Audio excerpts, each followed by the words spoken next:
Alhamdulillahirabbil alamin.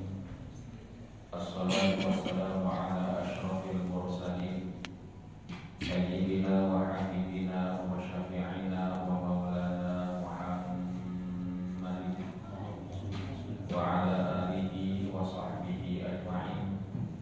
Subhanaka la ilma lana illa ma 'allamtana innaka antal alimul hakim.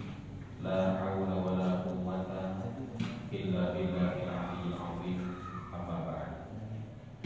Bapak-bapak, ibu-ibu, mari sama-sama kita baca doa di sebelah kanan. Bismillahirrahmanirrahim. Bismillahirrahmanirrahim. Rabbi Auzi'ni an ashkura ni'mataka allati an'amta alayya wa ala walidayya wa an a'mala salihan tardahu wa birahmatika fi ibadika as-salihin. Para mu'takifin, para mu'takifat yang selalu mendapatkan rahmat dan ridho Allah Subhanahu wa taala. Amin ya Allah.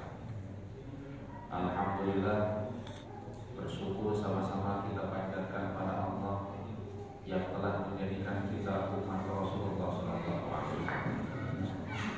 Bapak-bapak, ibu-ibu, umat Rasulullah ini ternyata mempunyai kemudahan, mempunyai keistimewaan dan kekhususan yang tidak diberikan Allah kepada umat-umat terdahulu. Umat-umat terdahulu, bapak-bapak, ibu-ibu, kalau seandainya bajunya terkena najis, kainnya terkena najis, maka ternyata baju tersebut, kain tersebut tidak pernah bisa suci walaupun dicuci puluhan kali. Lalu bagaimana untuk mensucikannya? Umat-umat terdahulu mengisyaratkan kalau bajunya kena najis, pakaiannya kena najis, kainnya kena najis, maka tempat yang kena najis tersebut harus dipotong, harus ditutup. Umat Rasulullah diberikan kemudahan. Kalau baju kena najis cukup dicuci dengan air, insya Allah jadi suci lagi. Umat-umat terdahulu, kaum Nabi Musa alaihissalam datang ke Nabi Musa, wahai Musa, kami ingin taubat. Apa syaratnya? Coba tanya kepada Allah Subhanahu wa taala. Allah kemudian firmankan kepada Nabi Musa, memberikan syarat untuk diterima taubat mereka. Apa syarat untuk diterima taubat umat Nabi Musa? Al-Quran mengatakan, faqtulu anfusakum dzalikum khairul lakum 'inda bari'ikum fataba 'alaikum innahu huwat tawwabur rahim. Allah. Musa, kabarkan ke umat engkau, kalau umat engkau ingin bertaubat syaratnya satu, faqtulu anfusakum, bunuh diri kalian. Kalau sudah bunuh diri, dzalikum khairul lakum 'inda bari'ikum, diterima taubatnya oleh Allah Subhanahu wa taala. Fataba 'alaikum innahu huwat tawwabur rahim. Umat Rasulullah sallallahu alaihi wasallam tidak diberlakukan syarat ini, tapi justru diberikan kemudahan dengan diberikan bulan Ramadan yang disebut sebagai syahrul maghfirah. Padahal bapak-bapak, ibu-ibu, mohon maaf, Ramadan ini sebenarnya di awalnya diambil namanya dari nama musim. Jadi di antara 12 bulan itu ada 5 bulan yang diambil penamaannya dari nama-nama musim. Apa saja? 1. Rabiul Awal, 2. Rabiul Tsani, 3. Jumadil Ula, 4. Jumadil Tsaniyah, 5. Ramadan. Rabiul Awal musim semi yang pertama, Rabiul Tsani musim semi yang kedua, Jumadil Ula musim dingin yang pertama, Jumadil Tsaniyah musim dingin yang ketiga, yang kedua, Ramadan musim panas. Kenapa mau di breakdown seperti ini? Karena nanti ada konsekuensi fikihnya, bapak-bapak, ibu. Apa konsekuensi fikihnya? Lihat surat Al-Baqarah. Allah firmankan, wa 'alal mauludi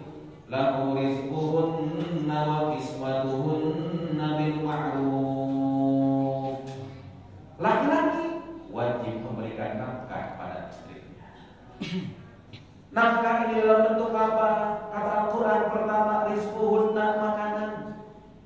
Makanan ini wajib diberikan pada istri. Kapan? Setiap hari. Yang kedua, kiswatuhunna, kiswah. Kiswah itu bapak-bapak, ibu-ibu, arti harfiahnya adalah sesuatu yang nutupin. Itu namanya kiswah. Makanya kalau bapak ibu lihat Ka'bah, Ka'bah ditutup dengan kain hitam, nama kain hitamnya kalau kain tersebut menutupi badan, namanya baju, bukan kiswah lagi. Kalau makanan wajib diberikan setiap hari, pertanyaannya ibu-ibu, berapa potong baju ibu berhak untuk didapatkan dari suami? Ternyata wajibnya suami memberikan nafkah dalam bentuk pakaian pada istrinya bukan lebaran Idul Fitri. Tapi tergantung musim. Per musim satu potong pakaian. Di Arab musimnya ada 4, ada 5.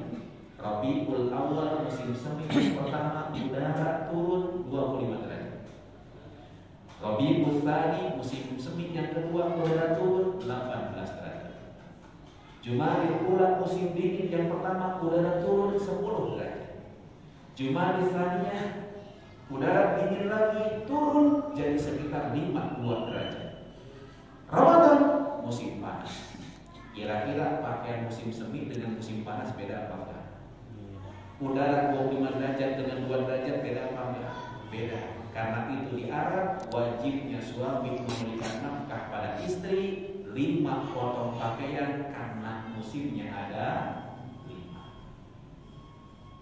Di Jurang Mangu kira-kira berapa musim? 2. Panas hujan. Banyak Pak, ada musim duren, ada musim rambutan. Kita beruntung Pak, mohon maaf ibu-ibu, kita beruntung Pak, kita tinggal di Indonesia. Di Indonesia cuma ada 2 musim. Pertama musim panas, kedua musim hujan. Jadi maaf ibu-ibu, besok lebaran jangan minta pakaian pada suaminya. Dan bapak gak wajib kasih pakaian lebaran besok. Kenapa? Karena yang wajib per musim. Musim panas, musim hujan. Musim panas kasih baju tipis. Musim hujan cukup dikasih jas hujan. Nah para jemaah yang semua, alhamdulillah Allah berikan bulan Ramadan turmadu fihi dzunub. Di bulan Ramadan ini Allah bakar dosa-dosa kita. Amin ya rabbal Alamin. Para jemaah yang Allah, kalau melihat sirah nabawiyah sedikit tentang bulan Ramadan ini. Satu ketika tahun 8 Hijriah Rasulullah berangkat dari kota Madinah ke kota Mekah untuk menaklukkan kota Mekah. 10.000 sahabat bersama Nabi berjalan menuju ke Mekah dalam keadaan puasa. Tiba-tiba ketika sampai di sebuah tempat, sebuah desa namanya Qura Al-Ghamim. Bapak ibu-ibu, kalau bapak ibu berangkat Mekah Madinah tidak akan pernah lewat di tempat ini. Kenapa sebabnya? Karena desa ini berada di jalur lama antara Mekah. Jalur yang sekarang ditempuh, jalur tol, tidak lewat itu. Sampai di Qura Al-Ghamim, waktu asar sudah masuk, Rasulullah istirahat. Tiba-tiba ada sahabat yang lari datang pada Rasulullah, ngadu, ya Rasulullah, katanya, syaqqa ala haula'i shawmu, berjalan, bepergian dalam keadaan puasa bagi sebagian kita itu terasa berat, wahai Rasulullah SAW. Mendengar akbar ini Nabi tidak banyak bicara. Langsung Rasulullah SAW ambil baskom, dia ciduk air, naik ke batu yang sedikit agak tinggi, naik ke situ, dia minum di hadapan seluruh orang yang bisa melihat dia mau minum.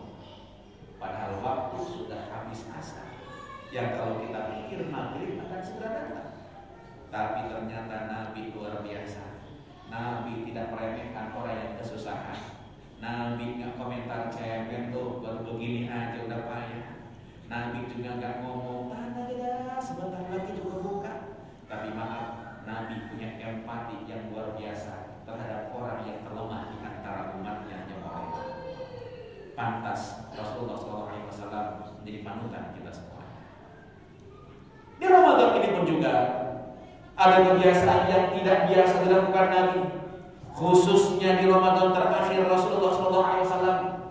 Ramadan terakhir Rasulullah itu tahun 10 Hijriah. Apa kebiasaannya? Tiba-tiba i'tikaf Nabi yang biasanya cuma 10 hari berubah jadi 20 hari. Jibril yang biasanya datang bertadarus dengan Nabi sekali dalam bulan Ramadan itu, ternyata di bulan Ramadan terakhir Nabi turun sampai 2 kali. Para jamaah rahimahullah, sahabat tidak yakin, sahabat menganggap ini sebuah kebiasaan biasa jamaah rahimahullah. Padahal bisa jadi ini merupakan tanda-tanda agama akan segera dibereskan dan Nabi akan segera kembali kepada Allah Subhanahu wa taala. Dan ternyata menurut Imam Zainul Al-Mulaybari, wafat itu ada 2 macam. Ada mautun ikhtiyariyun, ada mautun ittirariyun. Para jamaah rahimahullah, Imam Zainul Al-Mulaybari itu asalnya dari Malaka. Makanya namanya Zainuddin Al-Mulaybari. Kalau Zainuddinnya orang Pamulang, pastinya bukan Al-Mulaybari, tapi Al-Pamulani. Para jamaah rahimahullah, kitabnya banyak dikaji di pesantren-pesantren. Makanya Belanda punya tesis bahwa Islam datang ke Indonesia ini jamaah rahimahullah berasal dari India Selatan. Padahal mohon maaf, orang India mazhabnya Hanafi. Orang Indonesia mazhabnya